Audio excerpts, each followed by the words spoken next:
It's a crisis that's been simmering for years, but now is boiling over on the world stage. The systemic persecution and killing of Christians in Nigeria. Just this week, President Trump designated Nigeria as a country of particular concern under the International Religious Freedom Act. Christianity is facing an existential threat in Nigeria. Thousands and thousands of Christians are being killed. Radical Islamists are responsible for this mass slaughter. I am hereby making Nigeria a country of particular concern. That's a legal definition. The United States cannot stand by while such atrocities are happening in Nigeria and numerous other countries. It's not only Nigeria, it's all over. We stand ready, willing, and able to save our great Christian population around the world. This is not going to happen. The killing of Christians is not going to happen. This new designation unlocks a range of diplomatic, economic, and even military pressures on the Nigerian government. But as reports of mass graves and razed villages continues to escalate, the Nigerian government and some in the legacy media are denying that it's actually a genocide. I'm Georgia Howe with Daily Wire Executive Editor John Bickley, and this is a weekend edition of Morning Wire. Do you ever read protein bar labels and feel like you're deciphering a candy bar wrapper? The supplement industry is packed with bars masquerading as health foods, loaded with sugar and artificial ingredients that leave you bloated and unsatisfied. Luckily, we discovered Equip Foods Prime Bar, the first of its kind grass-fed beef protein bar with only real food ingredients and absolutely nothing to hide, with 20 grams of clean protein. Starting today, listeners will receive an exclusive discount on Prime Bar, which has become our team's favorite protein bar on the market, with 20 grams of protein in every bar. Made with just 11 clean ingredients, these bars deliver 20 grams of grass-fed beef protein without the bloat. They're third-party tested for heavy metals, microplastics, pesticides and glyphosate, mycotoxins, and molds. So when they say they're the cleanest bars on the market, they actually mean it and can back it up. If you want to try the cleanest protein bar on the market that already is sold out once, go to equipfoods.com/wire and use code WIRE at checkout to get 25% off one-time purchases or 40% off your first subscription order for a limited time. That's equipfoods.com/wire and use code WIRE at checkout. Joining us now to discuss the crisis in Nigeria is Daily Wire culture reporter Megan Basham. So, Megan, let's start with the basics. What exactly does President Trump's CPC designation mean, and why did he pull the trigger now? Well, one of the ways that you can look at the CPC designation as sort of a scarlet letter for countries that are tolerating or engaging in severe violations of religious freedom. So I spoke with Congressman Riley Moore, who the president has specifically tasked with conducting a probe into this issue. And he told me that the designation, essentially one of the strongest tools that the president can use in a situation like this under the International Religious Freedom Act. So when that designation gets put in place, it unlocks, and it's under the International Religious Freedom Act, it unlocks 15 different types of levers the president can use that range from sanctions on individuals and organizations to cutting off international financial institutions, support of that country, cutting off foreign aid, restricting arms sales, security assistance, military equipment and training, which is one that I do want to highlight. We have been providing that to Nigeria now for years and years for them to combat this Islamic terrorist organizations operating in their country. Billions of dollars worth of arms sales have gone to Nigeria, and we're not seeing the results bear out. So unlocking those different levers for the president allows him to be able to ratchet up the pressure on the Nigerian government to protect these Christians from the slaughter that they're facing right now. Now, as to why now, I would say, one, because this is a situation that has been escalating over the last few years. Even though we've known that it's been going on, it has become progressively worse. And then two, I think the issue is that Nigeria continues to deny it. So what's important to know here, Georgia, is that Nigeria, which is Africa's most populated nation, is roughly split between Muslims and Christians. But Christians are something of a second-class citizen. And they have been plagued for years now by Islamic extremists like Boko Haram and ISWAP attacking them. So we're getting reports now of as many as 25,000 Christians killed in Nigeria in just the last 4 years. So that's more than any other country in the world combined. You have groups like Inter-Society, which is a Nigerian human rights NGO, telling us that just over 7,000 Christians have been killed between January and August of 2025 in Nigeria. So this makes the country the most dangerous in the world to be a Christian. And I spoke with Pastor Brad Brandon, who's the founder and CEO of Across Nigeria. That's a ministry that works on the ground to provide help to these persecuted Christians.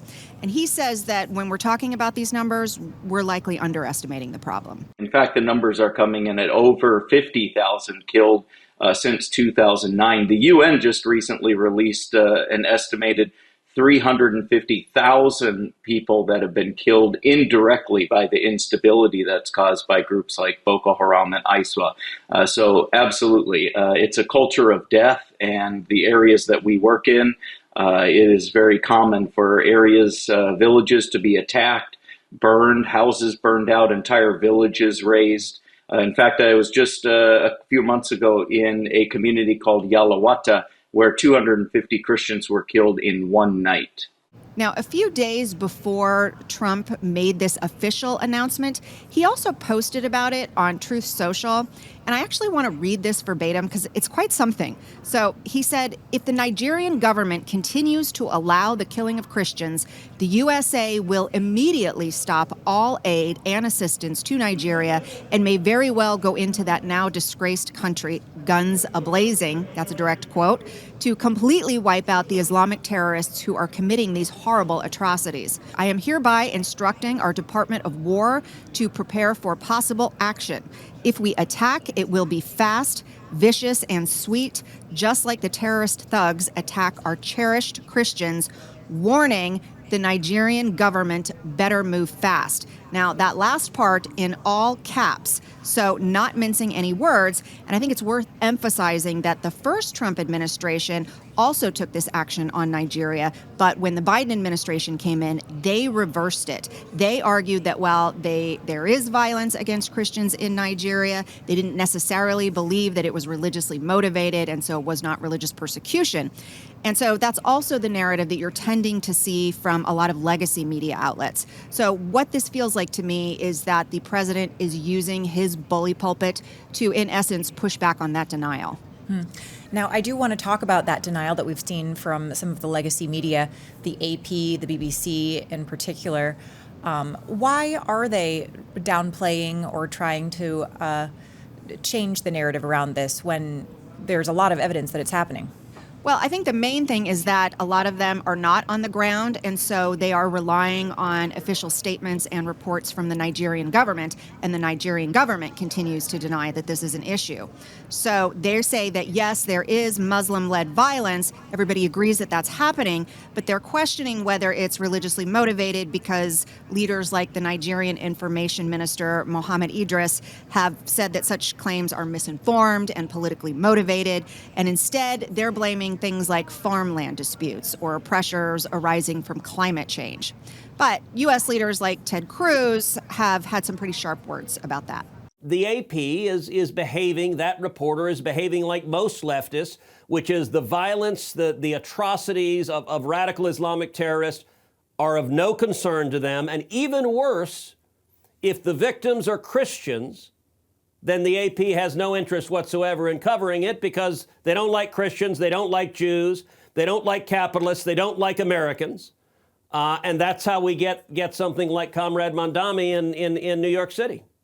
Now, Pastor Brandon, of course, has had a front row seat to what's actually happening on the ground in Nigeria. And he doesn't deny that these land disputes with Muslim tribesmen known as the Fulani are happening. But he said that those conflicts don't erase the religious violence that is also happening and that no one is denying is occurring. And even when you read that AP reporting, Georgia, they are saying that part of the reason that Muslims are being the recipients of this violence is because they're not Muslim enough for the extremists. So in any case, it's still clear that religion is a motivation here. And Pastor Brandon, who is on the ground in Nigeria frequently and has seen what's happening up close, says that, yes, he doesn't deny that some of these disputes are over land, But that doesn't change the fact that this religious persecution is also happening, and he doesn't hesitate to call it a genocide. So there is a fair amount of Muslim on Muslim violence, but it's disproportionate when you're looking at the Muslim on Christian violence. Certainly, Christians are being targeted all throughout northern Nigeria specifically. And in northern Nigeria, let's not forget, Christians are a second-class citizen. Oftentimes they have trouble even buying food at the market or getting medical care or education for their children simply because they're Christians. And also, there's over 3.5 million people in IDP camps, internally displaced persons camps. 80% of those are Christians, and they're there because their homes and their villages have been destroyed. So to me, when somebody denies that this is a genocide or Christians are being targeted, like the AP has done recently, Al Jazeera put out something as well, and the Nigerian government, of course, is denying that also. If it wasn't so serious and horrific, it would be laughable what they're saying. And he then added that pretty much any genocide we have seen starts out with countries trying to blame other factors. When you look back at the Holocaust, we still have Holocaust deniers to this day, denying that it ever even happened. You look at the Cambodian genocide or the Rwandan genocide, while they were happening, people were denying that it was even going on. So this is nothing new. When genocides happen, there's always people who are going to try to cover it up so that they can operate under darkness. Now, to go along with that, Congressman Moore told me that the ratio of Christians to non-Christians when we're looking at deaths is 5-1. And he says that the Nigerian government's failure to act, even when they've had warning of pending attacks, is what's to blame here. Great example of that indifference was highlighted just a few weeks ago, where a pastor raised the red flag and said, we are in imminent danger. We are going to be attacked by the Fulanis here in the Middle Belt region. We need help. The federal government of Nigeria panned that as fake news and said, no, this is overblown. That's not going to happen. Within 24 hours, that pastor and 20 of his congregants were murdered.